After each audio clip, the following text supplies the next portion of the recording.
Assalamualaikum warahmatullahi wabarakatuh. Perkenalkan, nama saya Raisa Zahra dengan NIM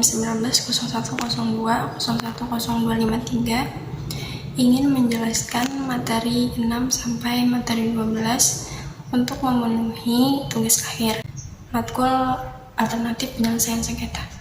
Baiklah, langsung saja di sini saya akan menjelaskan materi yang berjudul perjanjian dan penerapan klausul arbitrase. Pengertian perjanjian arbitrase adalah suatu kesepakatan berupa klausul arbitrase yang tercantum dalam suatu perjanjian tertulis yang dibuat para pihak sebelum timbulnya sengketa, atau suatu perjanjian arbitrase tersendiri yang dibuat para pihak setelah timbul sengketa. Sedangkan isi perjanjian arbitrase mencakup hal-hal sebagai berikut, yaitu A. Komitmen atau kesepakatan para pihak untuk melaksanakan arbitrase. B. Ruang lingkup arbitrase. C. Bentuk arbitrase ad hoc atau institusional. D. Aturan prosedur yang berlaku. E. Tempat dan bahasa yang digunakan.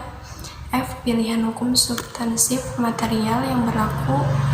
G. Stabilisasi dan kekebalan bila relevan. Bentuk klausul arbitrase menurut Undang-Undang Nomor 30 Tahun 1999 sebagai berikut, yaitu A. Pactum de compromettindo. B. Akta kompromis. Dan penerapan klausul arbitrase timbul karena adanya kesepakatan secara tertulis dari para pihak untuk menyerahkan penyelesaian. Kemudian selanjutnya materi kewenangan arbitrase. Kewenangan arbitrase adalah suatu yang dilakukan oleh seseorang dalam menyelesaikan suatu sengketa perdata di luar peradilan, yang didasarkan pada perjanjian yang dibuat secara tertulis oleh pihak yang bersengketa. Sebagaimana kewenangan arbitrase telah diatur dalam Undang-Undang Republik Indonesia Nomor 30 Tahun 1999 tentang arbitrase dan alternatif penyelesaian sengketa.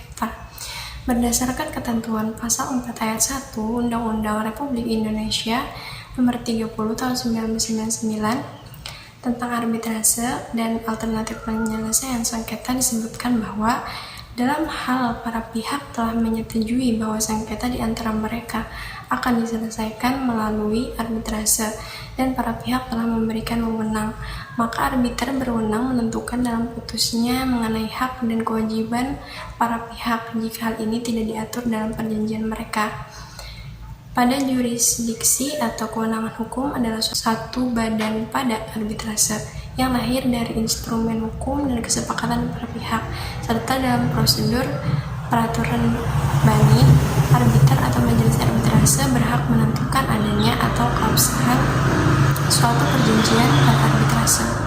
Suatu klausul arbitrase yang menjadi bagian dari suatu perjanjian harus diperlakukan sebagai suatu perjanjian terpisah dari ketentuan-ketentuan lainnya dalam perjanjian yang bersangkutan. Adapun prinsip penyelesaian sengketa melalui arbitrase terbagi beberapa bagian, yaitu prinsip kompetens, prinsip final dan binding, prinsip pengambilan keputusan, dan prinsip sidang tertutup untuk umum. Selanjutnya materi syarat-syarat beracara di arbitrase, syarat arbiter, pengangkatannya, dan hak ingkar.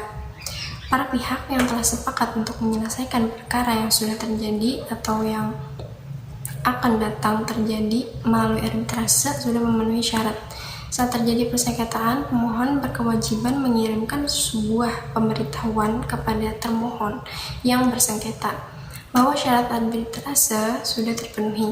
Adapun syarat-syarat untuk menjadi seorang arbiter menurut Pasal 12 Undang-Undang Nomor 30 Tahun 1999 adalah: yang pertama, cakap melakukan tindakan hukum. Yang kedua, berumur paling rendah 35 tahun. Yang ketiga, tidak mempunyai hubungan keluarga, sedarah atau sampai dengan derajat kedua dengan salah satu pihak yang bersengketa. Yang keempat, tidak mempunyai kepentingan finansial atau kepentingan lain atas putusan arbitrase. Dan yang kelima, memiliki pengalaman serta menguasai secara aktif di bidangnya paling sedikit 15 tahun, dengan ketentuan bahwa hakim, jaksa, panitera, atau pejabat peradilan lainnya tidak dapat ditunjuk atau diangkat sebagai arbiter. Terhadap arbiter dapat diajukan tuntutan ingkar apabila terdapat cukup alasan dan cukup bukti otentik yang menimbulkan keraguan bahwa arbiter akan melakukan tugasnya tidak secara bebas dan akan berpihak dalam mengambil keputusan. Tuntutan ingkar terhadap seorang arbiter dapat pula dilaksanakan apabila terbukti adanya hubungan kekeluargaan, keuangan, atau pekerjaan dengan salah satu pihak atau kuasanya. Kemudian materi selanjutnya acara yang berlaku di hadapan majelis arbitrase, pemeriksaan dan pembuktian. Yang pertama, acara yang berlaku di hadapan majelis arbitrase terbagi menjadi dua bagian dan terdiri dari beberapa pasal. Yang pertama, acara arbiter, dan yang kedua, saksi dan saksi ahli.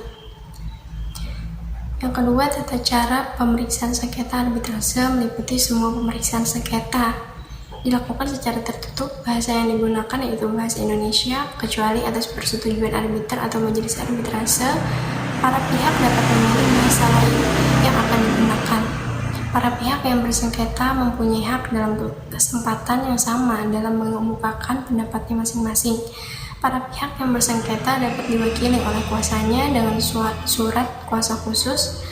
Pihak ketiga di luar perjanjian arbitrase dapat turut serta dan menggabungkan diri dalam proses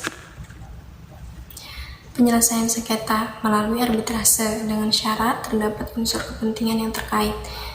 Keturutsertaannya disepakati oleh para pihak yang bersengketa dan disetujui oleh arbiter atau majelis arbitrase.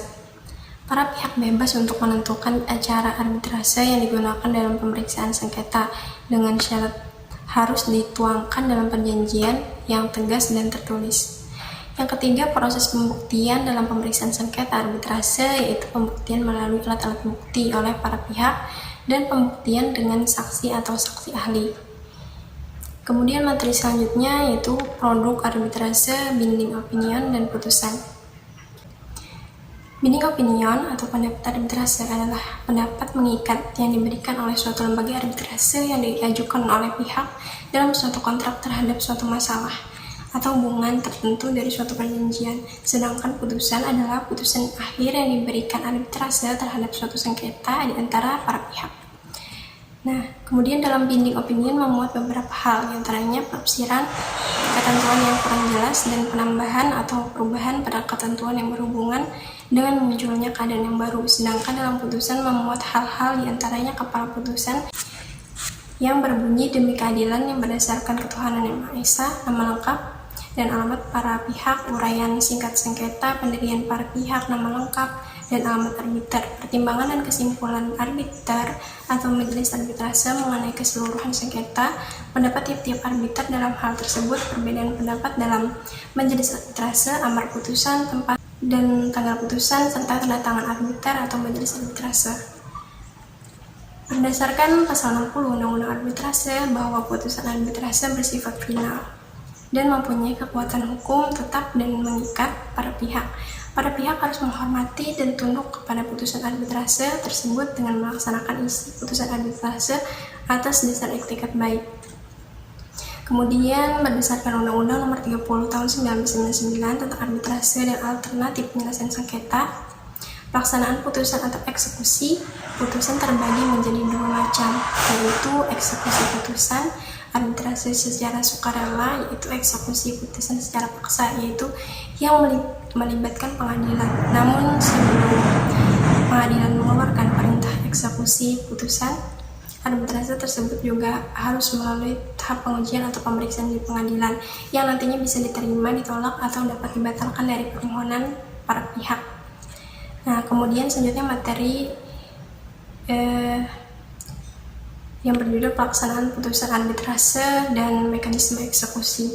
Pelaksanaan putusan arbitrase nasional diatur dalam pasal 59 sampai 64 Undang-Undang Nomor 30 Tahun 1999 yang pada intinya jika pemeriksaan sengketa telah selesai maka pemeriksaan segera ditutup dan ditetapkan hari sidang untuk mengucapkan putusan arbitrase. Putusan diucapkan dalam waktu paling lama 30 hari setelah pemeriksaan ditutup. Selanjutnya dalam waktu 14 hari setelah putusan diterima, para pihak dapat mengajukan kepada arbiter atau majelis arbitrase untuk melakukan koreksi terhadap kekeliruan administratif dan atau menambah atau mengurangi suatu tuntutan putusan. Prosedur eksekusi putusan arbitrase adalah pihak yang kalah dipersilakan untuk sukarela melaksanakan sendiri putusan arbitrase tersebut. Jika tidak mau, maka dilaksanakan secara paksa dengan perintah ketua pengadilan negeri. Putusan lalu didaftarkan di pengadilan negeri. Jika para pihak yang berkepentingan mengetahui selesainya pendaftaran, maka dapat diajukan pemerintahan eksekutor dan selanjutnya ketua pengadilan negeri mengeluarkan penetapan perintah eksekusi, dan eksekusi pun dapat dilaksanakan. Kemudian materi yang selanjutnya yaitu mekanisme pembatalan putusan arbitrase. Mekanisme pembatalan putusan arbitrase berdasarkan Undang-Undang Nomor 30 Tahun 1999 tentang arbitrase dan alternatif penyelesaian sengketa telah diatur pada bab 7 pada pasal 70 sampai dengan pasal 72 mengenai pembatalan putusan arbitrase, yaitu memenuhi alasan pembatalan menurut pasal 70 Undang-Undang Nomor 30 Tahun 1999 tentang arbitrase dan alternatif penyelesaian sengketa, yaitu pertama, surat atau dokumen yang diajukan dalam pemeriksaan setelah putusan dijatuhkan diakui palsu atau dinyatakan palsu. Kedua, setelah putusan diambil, dokumen yang bersifat menentukan yang disembunyikan oleh pihak lawan ditemukan. Atau ketiga, putusan diambil dari hasil hukum muslihat yang dilakukan oleh salah satu pihak dalam pemeriksaan sengketa. Adapun unsur-unsur pembatalan dalam pasal 70, menurut penjelasan pasal 70 tersebut harus dibuktikan dengan putusan pengadilan. Putusan pengadilan yang menetapkan terbukti atau tidaknya alasan yang menjadi dasar pembatalan dapat digunakan menjadi dasar pertimbangan bagi hakim untuk mengabulkan atau menolak permohonan.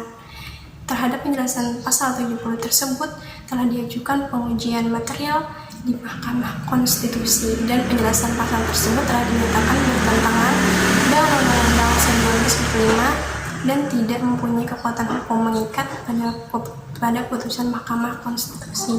Setelah pemohon pembatalan memenuhi pasal 70 tersebut, pemohon dapat mengajukan permohonan pembatalan putusan arbitrase secara tertulis kepada Ketua Pengadilan Negeri dalam waktu paling lama 30 hari terhitung sejak hari penyerahan dan pendaftaran putusan arbitrase kepada Panitera Pengadilan Negeri. Apabila pemohon dikabulkan, Ketua Pengadilan Negeri menentukan lebih lanjut akibat pembatalan seluruhnya atau sebagian putusan arbitrase. Terhadap putusan Pengadilan Negeri dapat diajukan permohonan banding ke Mahkamah Agung yang memutus pada tingkat pertama dan terakhir. Permohonan banding dilakukan hanya terhadap pembatalan putusan arbitrase yang didasarkan pada ketiga alasan pembatalan pasal 70 Undang-Undang Nomor 30 Tahun 99 tentang arbitrase dan alternatif penyelesaian sengketa. Mungkin sekian yang dapat menjelaskan.